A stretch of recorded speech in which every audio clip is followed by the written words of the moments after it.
Hey, how you doing? It's Tuesday, August 23rd, 2022. And today, I got to shut up all the Nimrods who are saying to trade Kareem Hunt. Are you out of your mind? There's only a few players I would trade Kareem Hunt for, and none of them are getting traded. So I'm not trading Kareem Hunt. I think I just called him Kareem Hunt. I meant Kareem Hunt. But you know what I meant, because I'm not trading him. What the hell's wrong with people? Yesterday, somebody, we'll get into all of it. Yes, but I'll do it right now. Somebody says, well, what about Darius Slayton? You're going to trade an elite running back for Darius Slayton? Why? Because he's had a couple of good games? He's done nothing.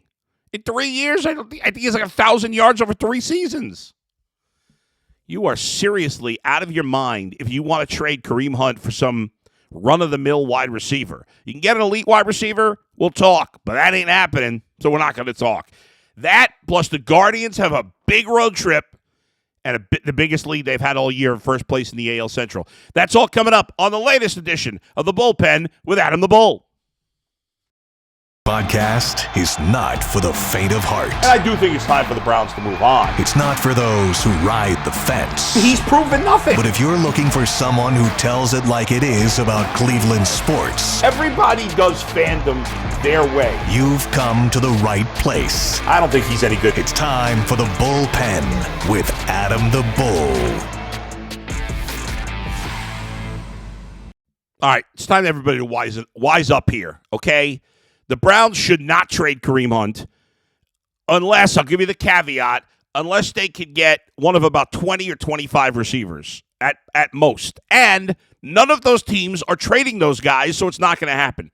Remember, wide receivers are valued more than running backs in general by the league. And you would say, well, Bull, if wide receivers are more than running backs, then shouldn't we take a lesser wide receiver for Kareem Hunt? No, because wide receivers are more valued to most teams. For the Cleveland Browns, this Cleveland Browns team for this season, Kareem Hunt means more than any wide receiver you could get for him. Again, if you stun me and you get one of the 20 or 25 receivers that would be game changers huge, okay, I could live with it. But since I can't see any scenario where that happens, then I'm not trading Kareem Hunt.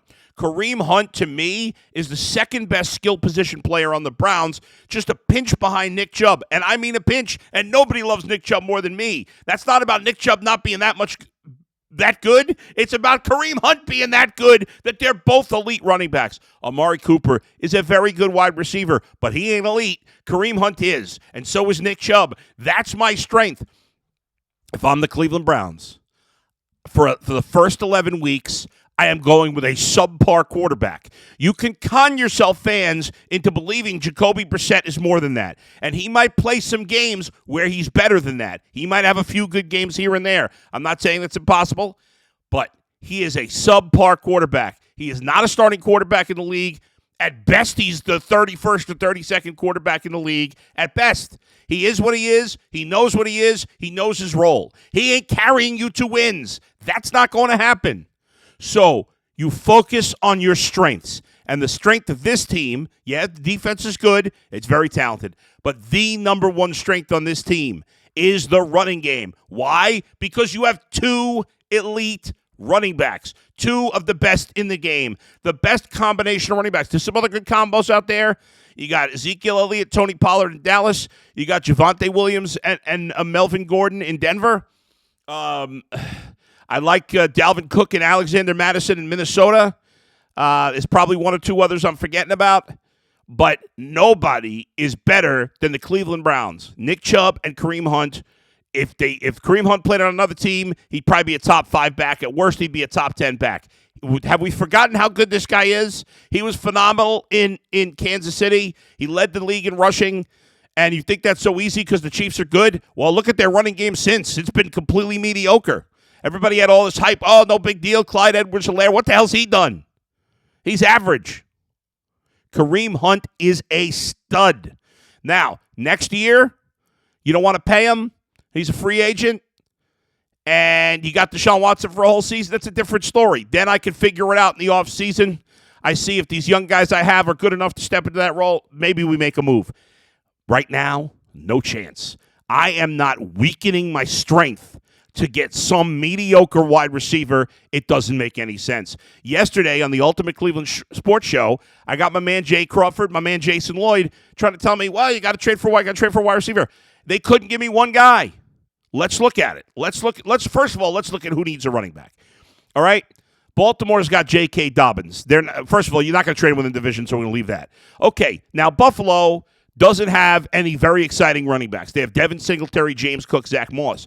But they only got one star wide receiver, who they're not trading, obviously, in Stephon Diggs. Gabriel Davis is a nice up-and-coming receiver, but there's no way on earth Buffalo would trade an up-and-coming receiver in a team that is all about passing the ball when they have 2, maybe 3 serviceable backs. None as good as Kareem Hunt, but it's not a trade that makes sense for the Buffalo Bills. Denver obviously has 2 good backs. Now, Houston doesn't have any. That's a team that needs a running back. So Houston would make sense, right? Wrong. Houston is not a good team. They know they're not a good team, and they're not giving up their only good receiver in Brandon Cooks, who, yeah, Brandon Cooks is a good receiver. That's the type of trade that would make sense. But they're not giving up their only good receiver with a young quarterback just to get better at running back. It just doesn't make any sense. They're a bad team. They know they're a bad team. Bad teams don't make big trades for running backs. Indianapolis, obviously they've got a great running back. Jacksonville, they have a young running back named Travis Etienne, who was drafted last year, high draft pick. They don't have any good wide receivers anyway. Kansas City could get better at the position, but they don't have any good wide receivers. Chargers are great. Raiders, Josh Jacobs is solid. He's not spectacular. Could the Raiders use an upgrade at running back? Sure. Who are you trading for on the Las Vegas Raiders? They're not trading Devontae Adams. You want to trade for Hunter Renfrow? I can live with that. I doubt the Vegas Raiders would to get an upgrade at running back from a solid Josh Jacobs to an excellent Kareem Hunt would trade Hunter Renfrow. Maybe that's the one guy that'd be a possibility, but I can't see it because the bottom line is most teams want to pass the ball, right? And if you got a solid back, and now the Raiders are in the same position. If the Raiders traded Hunter Renfrow, they're in the same position that the Browns are in. And they want to pass the ball because they've got right now a much better quarterback than the Browns do. So that ain't happening. Miami, they brought in Raheem Mostert, Sony Michel, and Chase Edmonds. They're not looking for a running back. New England's got no wide receivers you want, so it doesn't matter. The Jets, the same thing, except for the kid they drafted out of Ohio State, of course. Garrett Wilson. They got Elijah Moore. They've got a young back they love. They drafted high. They're not a good team. They're not trading for a wide receiver. Okay, so now the AFC's done. Derrick Henry, obviously not Tennessee. Now let's go over to the NFC. James Connor had a tremendous year last year for Arizona. They've got 2 really good wide receivers. Maybe they would want to get an upgrade. No, because the difference between Kareem Hunt and James Connor is not enough for Arizona, obviously, for them to give up one of their 2 good wide receivers. They really only have one stud wide receiver. Atlanta, they would make sense, but they have no wide receivers. They have no running back, but they have no wide receivers either. I can't even think. Who's their number 1 wide receiver? I can't even think of it. Atlanta's number 1 wide receiver is a rookie, Drake London. Obviously, they're not trading him. They just drafted the guy in the first round. Okay, Carolina, got a great running back. Chicago, David Montgomery, he's adequate. Would the Bears maybe trade Darnell Mooney, their up-and-coming wide receiver? Not a chance. He's their only good receiver. Dallas has got 2 good running backs. Detroit's got DeAndre Swift. He's excellent. Green Bay's got 2 great backs. Rams, you know what they do. They throw the ball. They got Cam Akers, Darrell Henderson. Neither as good as Kareem Hunt, but Cam Akers was looking great as a rookie 2 years ago before he got hurt. No chance. The Rams, they throw the ball. They're not breaking up that wide receiving core. Minnesota, great back. New Orleans, great back. Giants, they have no good wide receivers. They still like Saquon Barkley. I don't trust them, but they got no good wide receivers you want to trade for anyway. Philly, I keep hearing people bring up Philly because Miles Sanders, their best back, is banged up. But Philadelphia's got 2 really good wide receivers.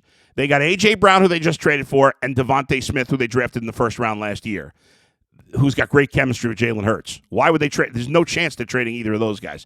Not going to happen. Seattle, they got 2 big receivers, but they got 2 young running backs. Rashad Penny, who had a breakout year finally last year of his contract. They re-signed him, and they drafted Kenneth Walker high this year, who they're really high on as well. Plus, they're starting over with Geno Smith.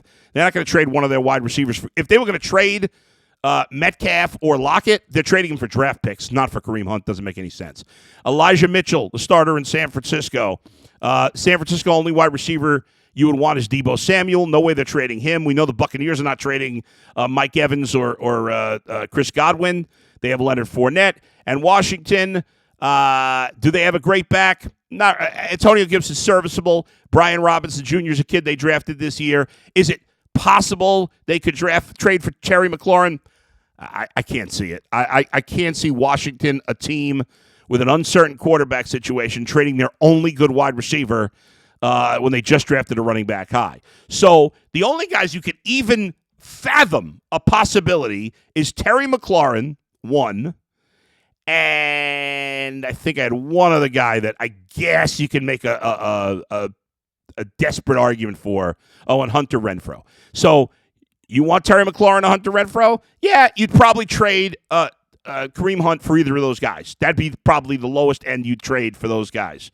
But ultimately, I think it's less than a 1% chance that the Raiders would trade Hunter Renfrow for him, and I think there's less than a 1% chance that that Washington would trade Terry McLaurin for Kareem Hunt. These trades don't make any sense.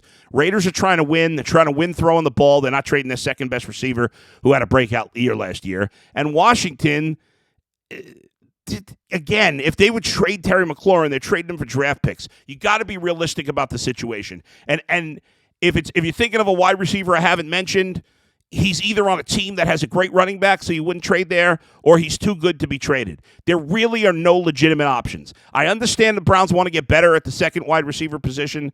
We've been saying that for a while, but the answer is not a trade. It's not a trade for Kareem Hunt, because I'm not weakening his strength. I can't get a good enough wide receiver in a Kareem Hunt trade. Again, if you could trade Kareem Hunt for Terry McLaurin or Hunter Renfrow, fine. I'm okay. I'm on board with that. But those are the only two I can even give a 1% chance to, and I think I would be so stunned if either of those teams traded those guys for Kareem Hunt. I'd be floored, but I could live with it.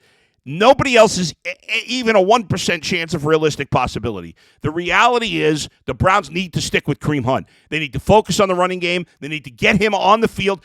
Kevin Stefanski, wake the hell up. You got to have Kareem Hunt and Nick Chubb on the field at the same time. Kareem Hunt is your second most reliable pass catcher on this roster. Forget the other receivers. Forget the tight ends.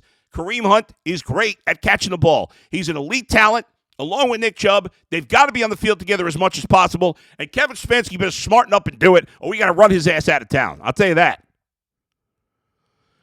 Because if you're going to win, you're going to win on the backs offensively of Nick Chubb, Kareem Hunt. Yeah, Amari Cooper, good player. But he's not a better talent than Kareem Hunt, not in my mind.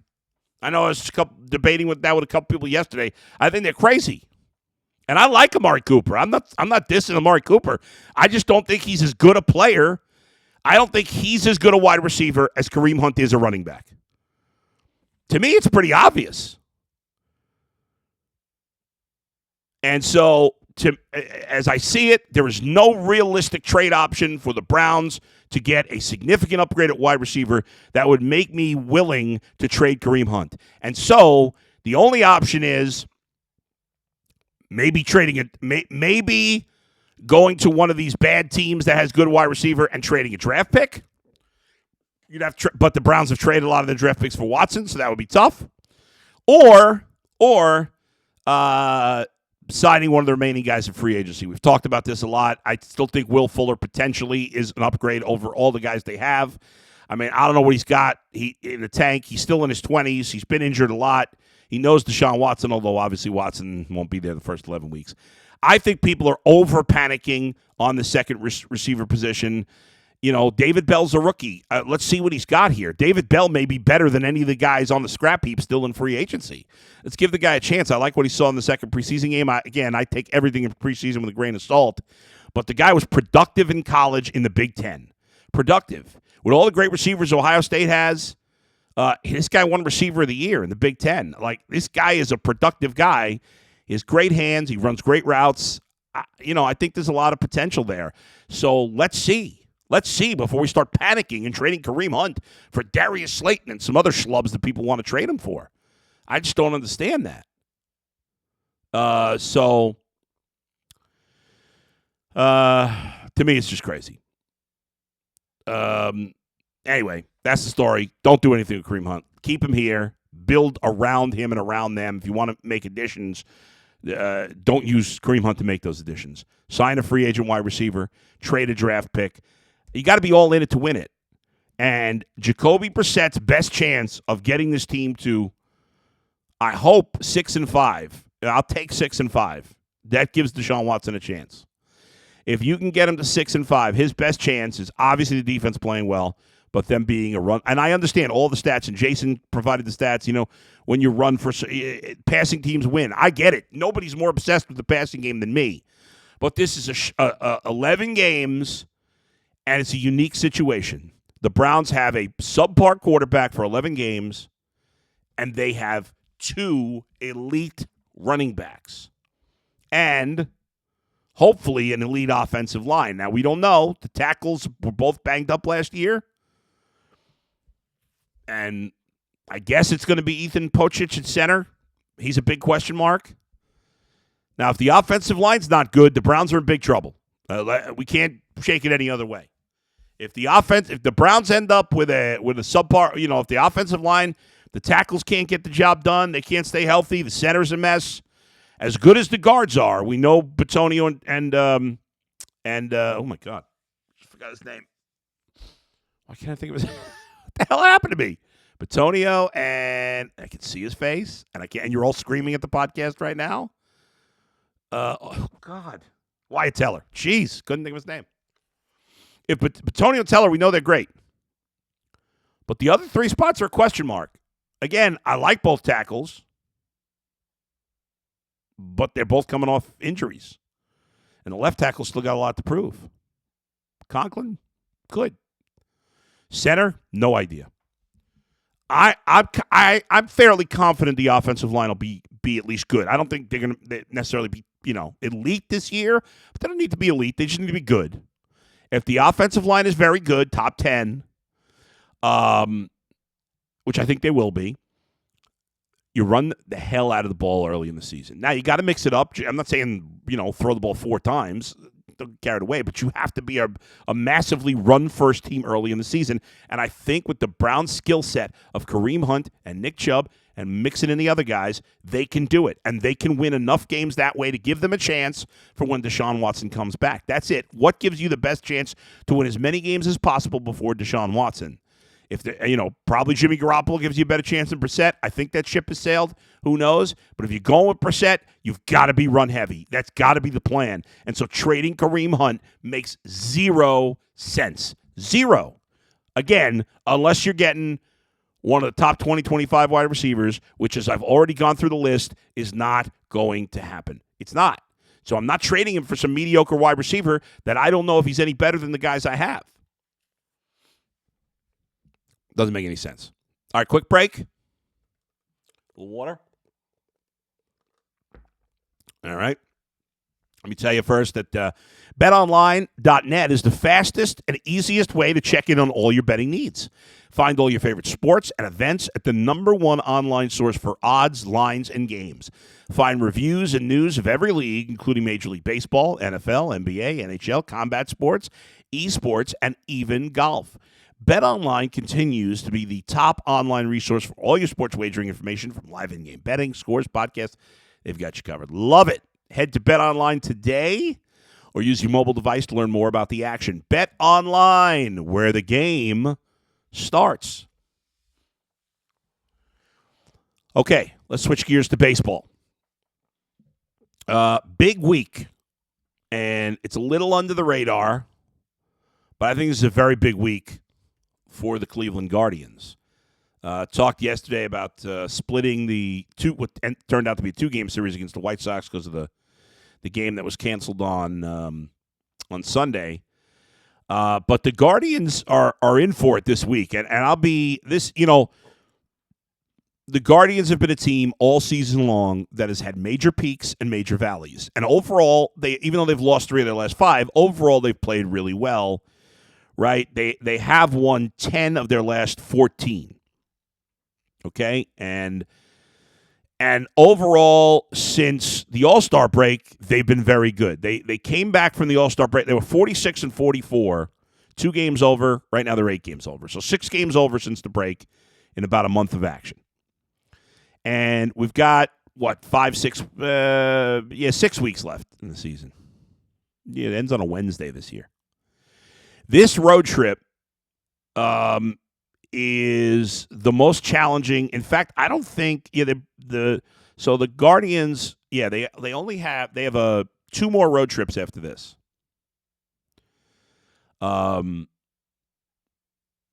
They go beginning of September, Kansas City and Minnesota. And then late September, they go White Sox and Rangers. This is the toughest road trip because in this one, you're playing 2 good teams. And it's 2 good teams. Well, the second one is one we didn't expect, and that's the Mariners. The Mariners have played really good baseball since July. They're a playoff team right now. We know San Diego's going through some issues, but obviously they're a very talented team. San Diego is, they're 17 and a half games behind the Dodgers. But still very much in the thick of it because they're 12 games over 500. The Dodgers have just been so good. The Padres are actually the 3rd wild card in the National League right now, just ahead of the Brewers for that last wild card spot. So you're playing 2 playoff teams. You're on the road, West Coast. It's a tough trip. It starts tonight, 9:40 our time, and Aaron. That's right. The pitching matchup got changed. It was originally going to be Plesac against Clevenger tonight, but they pushed Plesac back, and it looks like it's going to be Savali going tonight. Clevenger has been the worst pitcher for the Padres, so hopefully the Guardians will be ready for that. Obviously, he pitched pretty well against the Guardians when they faced them earlier in the season, and Savali hasn't pitched well. So you got 2 pitchers that have had success in the past, especially Clevenger, who are not pitching particularly well. And tonight would be the one to get. Tomorrow's going to be much tougher. You're facing Yu Darvish, one of the best pitchers in baseball. It'll be against Quantrill. That's a 4-10 start. And then the 4-game series in Seattle. I mentioned yesterday Logan Gilbert and Robbie Ray going for Seattle in that series, and Luis Castillo as well. I don't think he's been particularly good for the Mariners, but overall his last start he got smacked around.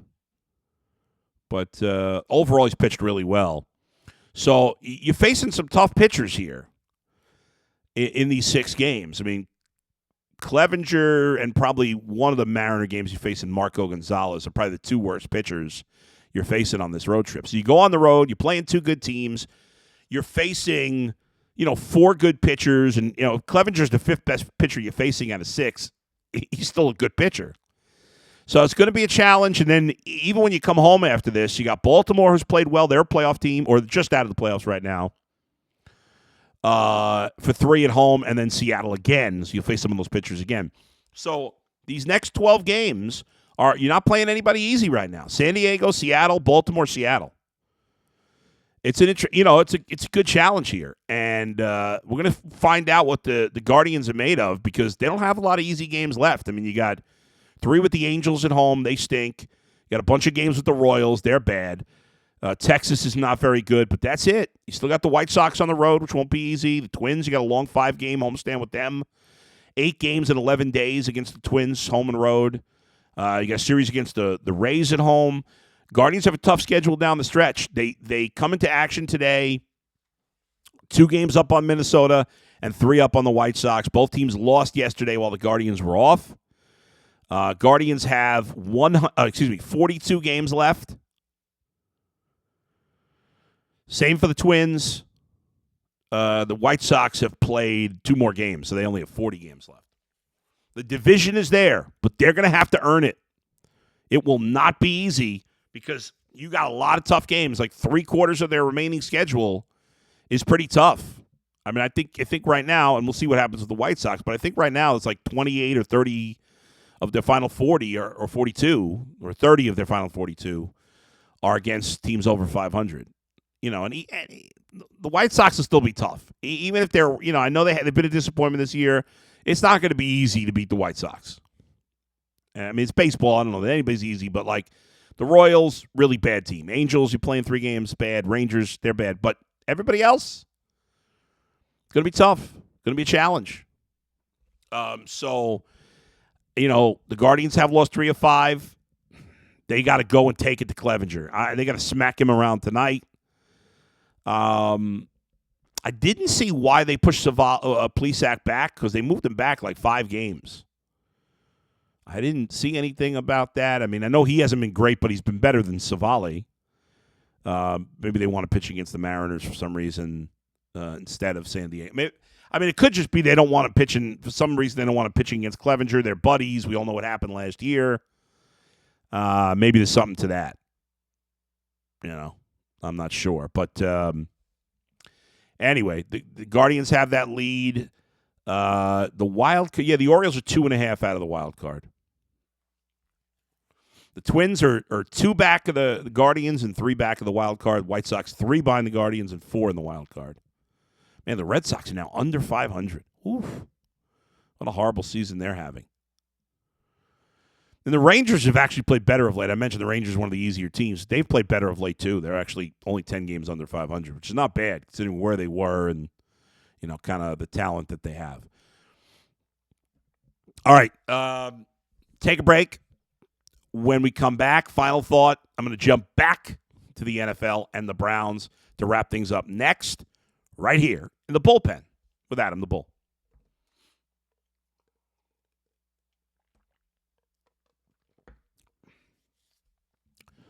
So, thankfully, the preseason is almost over. I hate preseason football because I love football, but I hate preseason football because it gets so overvalued, and it drives me bananas.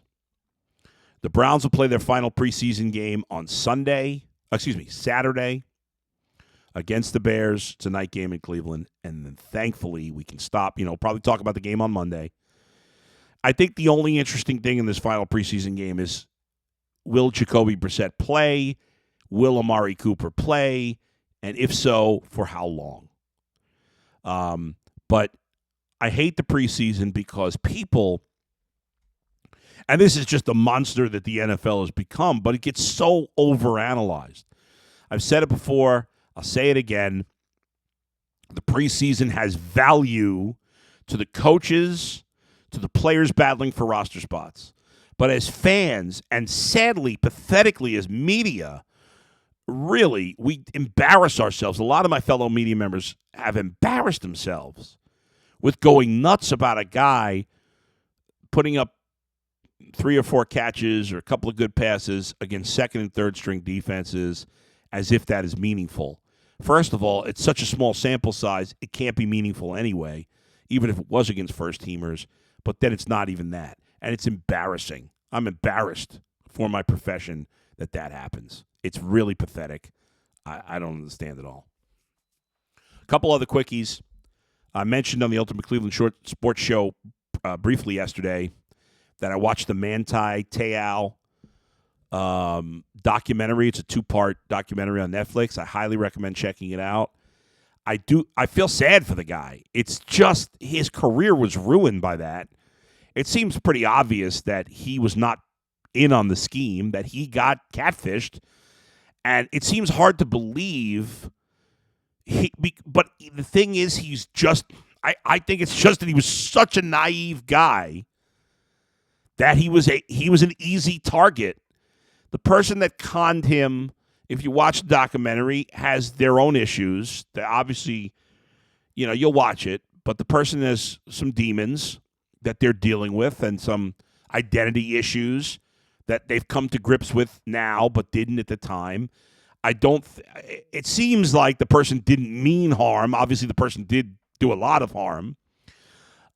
You watch it for yourself. However, the idea that Mantai, first of all, the idea that it got made a big deal what Mantai Te'o's sexuality was, like that became the story, and it's really ridiculous because, first of all, who cares what his sexuality is? It's irrelevant in terms of him, of anything, but in terms of him being a football player, obviously it's completely irrelevant. And that should not have been the story. I mean, anyway, the whole thing was crazy, but the guy was very naive. Like, I looked at the whole situation and I was like, I would have never fallen for that. What a sucker, but then I watched the documentary and I'm like, maybe I wouldn't have fallen for it because I grew up differently than Mantai Te'o did. He grew up what appeared to be a fairly, I'll say, naive or sheltered kind of life. He didn't get really a dose of reality, and then he was thrown into it. And, and catfishing wasn't what it is now. We didn't really know about it those years ago. And I feel bad for the guy. He got suckered. It destroyed his career. It messed him up mentally. Hopefully he's doing well. I wish him the best. But check it out. It's fascinating. All right, that's going to do it for a Tuesday edition of The Bullpen. Make sure you follow me on Twitter at Adam Bull. Check out my Cameo. Did another Cameo video over the weekend. Well wishes, birthdays, fantasy. You want me to pick your fantasy football draft order? I'm willing to do it. I have a lot of fun with these things. Check me out, Cameo, Adam the Bull. The website, adamthebull.com. You can click on the Book the Bull tab if you want me to marry you potentially or do a speaking engagement, whatever you're looking for. Always, please, watch the Ultimate Cleveland Sports Show. Subscribe on the Ultimate Cleveland Sports Show YouTube page. We're streaming live from 11 to 1. That's also where you'll find this show, The Bullpen with Adam the Bull. And check out the Locked On Browns podcast with my guy G. Bush as well. I'll talk to you tomorrow right here in The Bullpen. See ya.